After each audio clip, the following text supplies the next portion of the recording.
Welcome to Dronacharya IAS YouTube channel. This is our daily newspaper video. So आज है 20 दिसंबर. तो चलिए देखते हैं कि आज के द हिंदू न्यूज़पेपर में वो ऐसे कौन कौन से आर्टिकल्स हैं जो हमारी UPSC preparation point of view से इम्पॉर्टेंट हैं.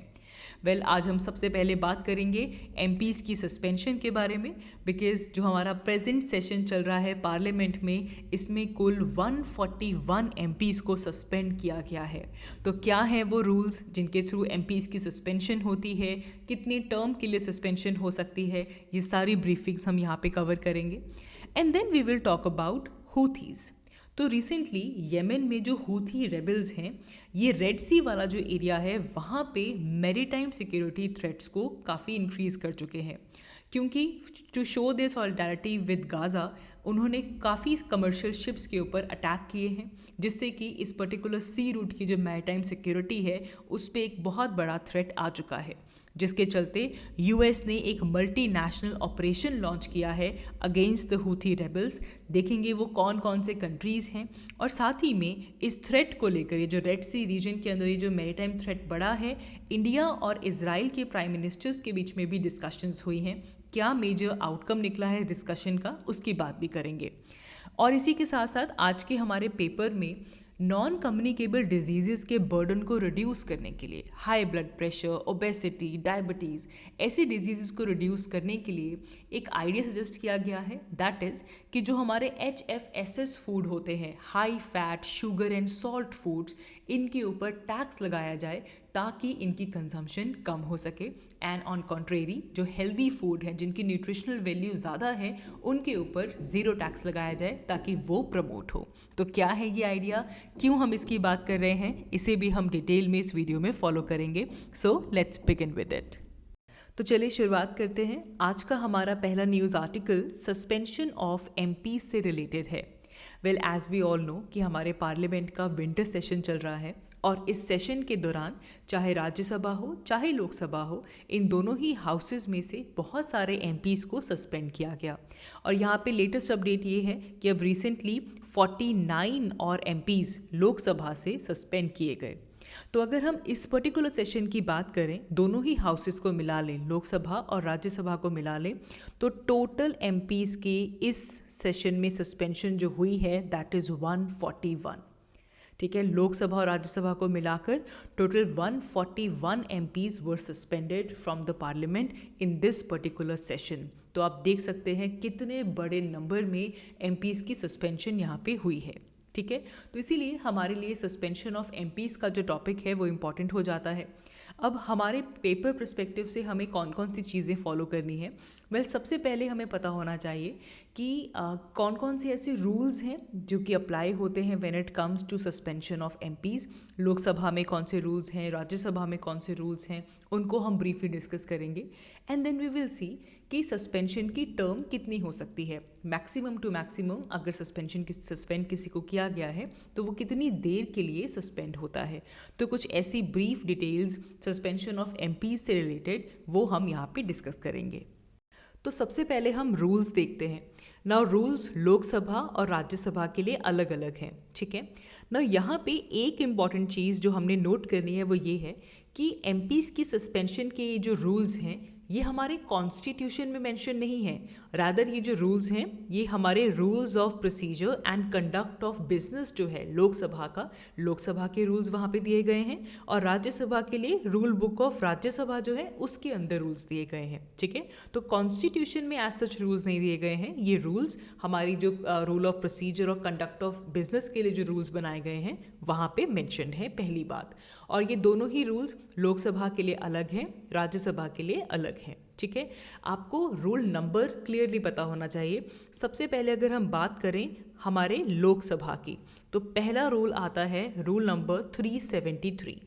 ठीक है, अब रूल नंबर 373 क्या करता है, ये हमारे प्रिजाइडिंग ऑफिसर को, अब देखिए लोकसभा में प्रिजाइडिंग ऑफिसर कौन है, स्पीकर. ठीक है, तो ये लोकसभा के स्पीकर को ये पावर देते हैं कि वो डायरेक्टली किसी भी एमपी को विड्रॉ कर सकते हैं from that particular house, from Lok Sabha, for their disorderly conduct.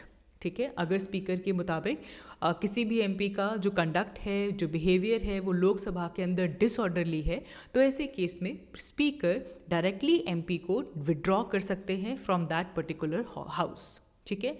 लेकिन एक बात यहाँ पे ध्यान से देखें कि अगर 373 के तहत अगर किसी एमपी को विड्रॉ किया जाता है तो उस दिन का जितना सेशन पेंडिंग बचा है उस दिन के लिए वो एब्सेंट रहेंगे।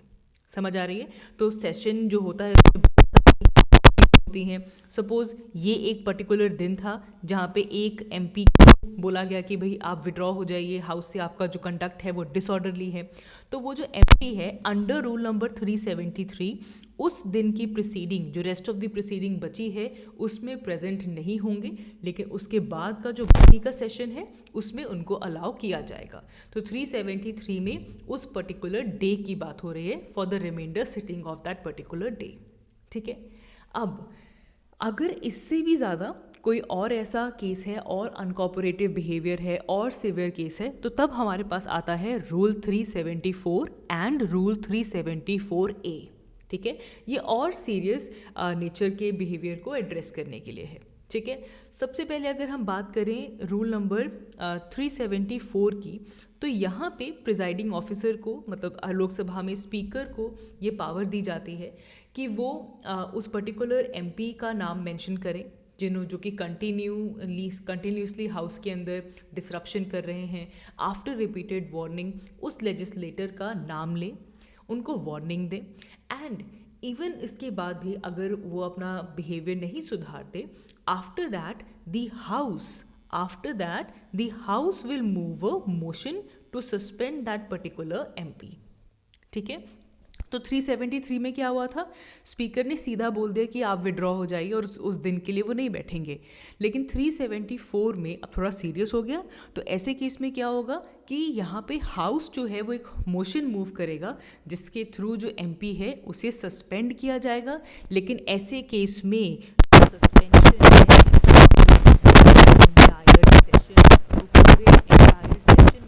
सेशन बचा है उसमें प्रेजेंट नहीं हो सकते। दिख रहे, यहाँ पे एक दिन की बात हो रही थी, यहाँ पे पूरे सेशन की बात हो रही है। लेकिन एक क्लॉज क्या आ गया कि यहाँ पे जो हाउस है, जो लोकसभा है, वो एक मोशन मूव करेगा, ठीक है जी। अच्छा, अब इससे भी सिवियर हमारे पास आ जाता है रूल नंबर 374A, ठीक है। ये जो रूल नंबर 374 है ये दिसंबर 2001 में इनकॉर्पोरेट किया गया था। इसमें बेसिकली ये जो क्लॉज आया ना कि हाउस को एक मोशन मूव करना होगा, इसमें वो भी हटा दिया गया है। इसमें क्या पावर दी गई है कि स्पीकर एमपी को नेम करेगा कि कौन से एमपी की वो बात कर रहे हैं, एंड देन अगर रूल 374A अप्लाई होता है, they will be automatically stand suspended, ठीक है। उनकी ऑटोमेटिकली सस्पेंशन हो जाएगी। ऐसे केस में हाउस कोई मोशन मूव नहीं करेगा। लेकिन यहाँ पे खास बात क्या है, यहाँ पे जो सस्पेंशन होगी that will not be more than 5 days, 5 दिन से ज़्यादा सस्पेंशन नहीं होगी, या फिर जितने दिन बचे सेशन के, नॉट मोर देन 5 days, जो भी इनमें से कम है उसे देखते हुए यहाँ पे सस्पेंशन की जाएगी, ठीक है। बात समझ में आ गई? यहाँ पे तुरंत हो गया, यहाँ पे 374 में मोशन आएगा, 374A में मोशन भी नहीं आएगा, डायरेक्ट सस्पेंशन होगी। लेकिन यहाँ पे 5 days का जो पीरियड है वो मेंशन किया गया है, ठीक है जी। एंड यहाँ पे एक और चीज़ नोट कीजिए कि हालांकि हाउस किसी भी टाइम पे एक मोशन लेकर आ सकता है जिससे कि जो सस्पेंशन है उसे टर्मिनेट भी किया जा सकता है, हाउस के पास ये पावर है। लेकिन without moving any motion 374A को यूज़ करके, इनकॉर्पोरेट करके, जो एमपीज़ हैं उनको ऑटोमेटिकली सस्पेंड किया जा सकता है, ठीक है। This was about Lok Sabha. अब अगर हम राज्यसभा की बात करें तो सेम सिमिलैरिटीज़ हैं। जिस तरह हमने लोकसभा के केस में 373 पढ़ा था, सिमिलरली राज्यसभा के केस में 255 आता है। अब 255 क्या करता है, ये लोकसभा के चेयरमैन को ये पावर देता है कि वो किसी भी मेंबर को तुरंत विड्रॉ कर सकते हैं for their disorderly conduct for the remainder session of the day, ठीक है। उस डे की जो सिटिंग है वहाँ से सस्पेंड कर दिया, जस्ट लाइक रूल नंबर 373। अच्छा, देन कम्स रूल 256। ना ये हमारा अलाइन करता है विथ 374 ऑफ लोकसभा। यहाँ पे क्या होगा, अगेन कोई अगर लगातार अथॉरिटी ऑफ चेयर को डिसरिगार्ड कर रहा है, लगातार वार्निंग्स के बाद भी जो बिहेवियर है वो डिसऑर्डरली है, तो ऐसे केस में जो हाउस है वो एक मोशन अडॉप्ट करेंगे एंड जिससे कि जो एमपीज़ हैं उनको सस्पेंड किया जा सकता है for the remainder of the session, just like rule number 374। ठीक है, अब यहाँ पे नोट करने वाली बात यह है कि जिस तरह राज्यसभा में 374A है जिसमें स्पीकर इमीडिएटली 5 दिन के सिटिंग्स के लिए सस्पेंड कर सकता है, ये पावर राज्यसभा के चेयरमैन के पास नहीं है। बिना मोशन पास किए राज्यसभा के चेयरमैन किसी भी एमपी को सस्पेंड नहीं कर सकते। तो 374A जैसा प्रोविज़न राज्यसभा में नहीं है। ठीक है, ये बात आपको क्लियरली याद रखनी है। अच्छा, फिर एक क्वेश्चन हमारे माइंड में आता है कि क्या कोर्ट इंटरवीन कर सकती है in a matter like suspension of MPs. तो वेल, हमारे कॉन्स्टिट्यूशन का जो आर्टिकल 122 है वो ये कहता है कि जो ये पार्लियामेंट्री प्रोसीडिंग्स हैं that can not be questioned before a court. ठीक है, तो 122 क्लियरली ये कहता है कि पार्लियामेंट्री प्रोसीडिंग्स को कोर्ट में क्वेश्चन नहीं किया जा सकता। लेकिन कुछ केसेस में कोर्ट्स ने इंटरवीन किया है in the procedural functioning of the legislature. But अगर हम कॉन्स्टिट्यूशन की बात करें तो क्लियरली 122 आर्टिकल के तहत पार्लियामेंट्री प्रोसीडिंग्स को क्वेश्चन नहीं किया जाएगा बिफोर एनी कोर्ट। ठीक है, नाउ अब टर्म ऑफ सस्पेंशन कितनी होगी याद रखेंगे। चाहे आप 374 अप्लाई कर रहे हैं, 374A कर रहे हैं या फिर राज्यसभा में 256 अप्लाई कर रहे हैं, जो मैक्सिमम पीरियड ऑफ सस्पेंशन होगा that will apply to that particular session only. जितना सेशन बचा है, जो रिमाइंडर सेशन बचा है, that would be the maximum period जब तक सस्पेंशन होगी। जो सस्पेंडेड एमपीज़ हैं वो अपने चैम्बर में एंटर नहीं कर सकते, they cannot attend any committees meeting. ठीक है, वो किसी भी तरह का नोटिस नहीं दे सकते फॉर डिस्कशन और any kind of submission, and they also lose their right to get a reply for their questions. ठीक है, तो इस तरीके से एमपीज़ की सस्पेंशन होती है। ये हमारे prelims as well as mains perspective से बहुत इंपॉर्टेंट है।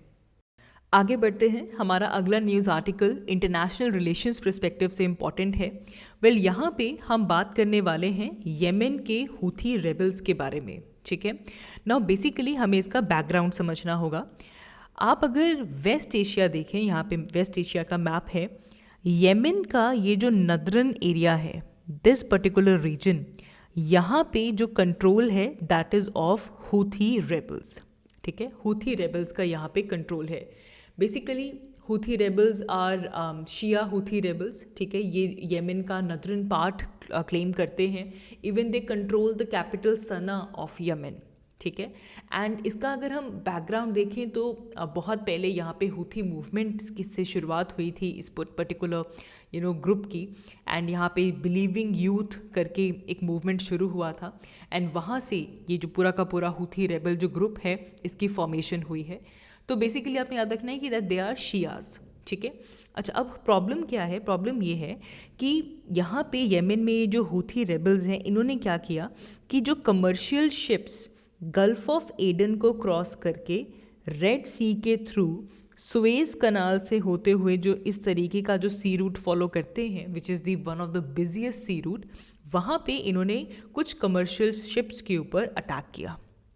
ठीक है, हुथीज़ ने गल्फ ऑफ एडन से होते हुए यहाँ पे स्ट्रेट ऑफ बाबल मंदेब आती है, उसे क्रॉस करके रेड सी में जाते हुए आपके सुएज कनाल को क्रॉस करते हुए ये जो हमारा पर्टिकुलर रूट है which is very very very important, यहाँ पे कुछ कमर्शियल शिप्स के ऊपर स्ट्राइक किया, अटैक किया। ठीक है, अब हुथीज़ का कहना ये है कि वो ये जो अटैक्स कर रहे हैं रेड सी के अंदर, that is basically they are doing in solidarity with Gaza, कि जो गाज़ा में हो रहा है, जिस तरह इजराइल गाज़ा के अंदर अटैक कर रहा है उसके अगेंस्ट गाज़ा के प्रति अपनी सॉलिडारिटी दिखाते हुए वो ये अटैक्स कर रहे हैं ऑन द कमर्शियल शिप्स। ठीक है, अब आप देखें कि ये बहुत ज़्यादा इंपॉर्टेंट सी रूट है, one of the busiest sea routes of the world, and काफ़ी ज़्यादा बहुत बल्क में यहाँ से ट्रेड होता है। तो इसे लेकर क्या हुआ, यूएस ने अनाउंस किया है कि वो एक मल्टी नेशनल ऑपरेशन लॉन्च कर रहे हैं to protect the Red Sea from the Houthi strikes. ठीक है, हूथीज़ की स्ट्राइक से रेड सी को बचाने के लिए एक मल्टी नेशनल ऑपरेशन यहाँ पे लॉन्च किया जा रहा है बाय यूएस। ठीक है। अब यहाँ पे कौन कौन से कंट्रीज़ हैं? यूएस के अलावा UK, Bahrain, Canada, France, Italy, Netherlands, Norway, Seychelles and Spain. ठीक है, तो US, UK, Bahrain, Canada, France, Italy, Netherlands, Norway, Seychelles and Spain, ये कंट्री यूएस के साथ मिलकर एक मल्टीलेटरल ऑपरेशन, एक जॉइंट पेट्रोल जो है वो कंडक्ट करेंगे in the southern Red Sea as well as in the Gulf of Aden to protect this particular area from the Houthis strike. ठीक है, तो ये पर्टिकुलर अपडेट हमारे पास इस पर्टिकुलर रीजन से आया है। और इसी सेम इशू को डिस्कस किया है इज़राइल और इंडिया ने भी। तो रिसेंटली हमारे प्राइम मिनिस्टर नरेंद्र मोदी जी और इज़राइल के प्राइम मिनिस्टर बेंजामिन नेतान्याहू के बीच में एक टेलीफोनिक डिस्कशन हुई है, जिसमें भी यही बात की गई है कि किस तरह जो रेड सी वाला एरिया है, यहाँ पे जो मैरीटाइम थ्रेट्स हैं वो इंक्रीज़ हो रहे हैं, बिकॉज जो हूथी मिलिटेंट्स हैं, हूथी रेबल्स जो हैं येमेन के, वो इस पर्टिकुलर एरिया में कमर्शियल शिप्स के ऊपर स्ट्राइक कर रहे हैं। ठीक है, अब देखिए यहाँ पे इंडिया का जो स्टैंड है, हालांकि अभी recently United Nations general assembly में इंडिया ने उस रेजोल्यूशन के फेवर में वोट किया था, जहाँ पे ये बात हो रही थी कि अब एक सीज फायर होनी चाहिए इजराइल की तरफ से इन गाज़ा। लेकिन जब हम मैरीटाइम सिक्योरिटी की बात करते हैं तो इंडिया के लिए ये बहुत ज़्यादा इंपॉर्टेंट है, because safety of maritime traffic ये एक ऐसा कंसर्न है जिसके ऊपर इंडिया लगातार काम कर रहा है। ठीक है, और साथ ही में हम ये भी चाहते हैं कि इस पर्टिकुलर रीजन में पीस और जो स्टेबिलिटी है वो जल्द से जल्द एश्योर्ड हो, जो ह्यूमैनिटेरियन असिस्टेंस है वो ज़रूरतमंदों तक पहुँचे। ठीक है, तो ये एरिया बहुत ज़्यादा इंपॉर्टेंट हो जाता है। आप इस सबसे पहले तो इस रीजन की लोकेशन देखें कि ये है हमारी अरेबियन सी और ये है हमारा वेस्ट एशिया। नाउ अरेबियन सी से अगर आपको यूरोप के पास बॉर्डरिंग मेडिटेरेनियन सी तक पहुंचना है तो सबसे पहले आप क्रॉस करेंगे गल्फ ऑफ एडन, जो कि येमेन और सोमालिया के बीच में लाई कर रही है। ठीक है, फिर आती है एक छोटी सी स्ट्रेट, जिस स्ट्रेट का नाम है बाब अल मंदेब, जो कि ज़बाउटी और येमेन के बीच में लाई कर रही है। ठीक है, एंड ये स्ट्रेट को क्रॉस करके आप पहुंचते हैं रेड सी। फिर यहाँ पे आप गल्फ ऑफ सुवेज से निकलकर सुवेज कनाल से होते हुए मेडिटेरेनियन सी की तरफ पहुंचते हैं। ठीक है, तो ये रूट बहुत ज़्यादा इंपॉर्टेंट है, बहुत सिग्निफिकेंट रूट है। बाबल मंदेब बिल्कुल वो ऐसा टिपिंग पॉइंट है, ऐसा नैरो पॉइंट है जहाँ पे इस तरफ तो हूथीज़ हैं, तो अब जो शिप्स को निकलना है तो अगर वो बाबल मंदेब से निकलेंगी तो वो ईजिली टारगेट बन सकती हैं ऑफ हूथी रेबल्स। ठीक है, तो इन अटैक्स के अगेंस्ट कुछ मेजर एक्शन की ज़रूरत है। तो अब इसे लेकर इंडिया ने अनाउंस किया है कि they will establish Operation Prosperity Guardian. ठीक है, ये ऑपरेशन प्रॉस्पेरिटी गार्डियन एक मल्टीनेशनल सिक्योरिटी इनिशिएटिव है। जिस तरह यूएस ने एक multi countries multinational operation launch किया है, सिमिलरली इंडिया ने ऑपरेशन प्रॉस्पेरिटी गार्डियन लॉन्च किया है for this region's security, maritime security. ठीक है, तो ये काफ़ी ज़्यादा मुद्दा इस वक्त इम्पॉर्टेंट है। मूविंग अहेड, आज के हमारे न्यूज़पेपर में एक बहुत अच्छा आर्टिकल आया है जिसमें बात की गई है कि जो हमारे हाई फैट और शुगर सॉल्ट फूड्स हैं, HFSS फूड्स, पहले तो ये समझिए, high fat, sugar and salt foods, these are the one of the major risk factors जिसकी वजह से बहुत सारे हेल्थ इश्यूज़ राइज होते हैं, चाहे वो ओबेसिटी हो, डायबिटीज़ हो, हाई ब्लड प्रेशर हो। ये सब के लिए एक बड़ा फैक्टर है the consumption of HFSS foods which is high fat, sugar and salt. ठीक है, इसी को लेकर वर्ल्ड बैंक की एक रिपोर्ट भी आई थी 2019 में, जिसके अकॉर्डिंग अगर हम वर्ल्ड वाइड बात करें तो 70% जितने भी ओवरवेट या फिर जो ओबीज पीपल हैं, they live in low and middle income countries. ठीक है। एंड जो 55% जो राइज आ रहा है that is coming in the rural areas across the globe.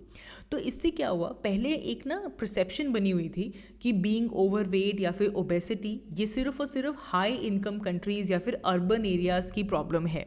लेकिन इस रिपोर्ट के अकॉर्डिंग 70% ओवरवेट और obese people they live in low and middle income countries and 55% rise rural areas में हो रहा है। पहली बात तो ये। अगर हम इंडिया की भी बात करें तो इंडिया में ये जो obesity, diabetes, high blood pressure, इन्हें हम कहते हैं नॉन कम्युनिकेबल डिजीज़ेज़, ठीक है। और इंडिया में इन नॉन कम्युनिकेबल डिजीज़ेज़ का जो बर्डन है वो भी बहुत ज़्यादा बढ़ रहा है। पहले 1990 में सिर्फ 38% नॉन कम्युनिकेबल डिजीज़ेज़ प्रेजेंट थी, जो कि 2019 में 65% पहुँच चुकी हैं। एनुअली 1.2 मिलियन डेथ्स इंडिया में डाइटरी रिस्क के कारण होती हैं। साथ ही में ओवरवेट या फिर ओबेसिटी का इकोनॉमिक इम्पैक्ट भी बहुत ज़्यादा है। एंड अगर इसे एड्रेस नहीं किया गया तो ये आगे आने वाले टाइम में राइज ही करने वाला है। तो किस तरह एड्रेस किया जाए इसे? वेल, इस आर्टिकल में ये फोकस किया गया है कि हमें हमारी डाइटरी हैबिट्स में जो शिफ्ट है उसे समझना होगा।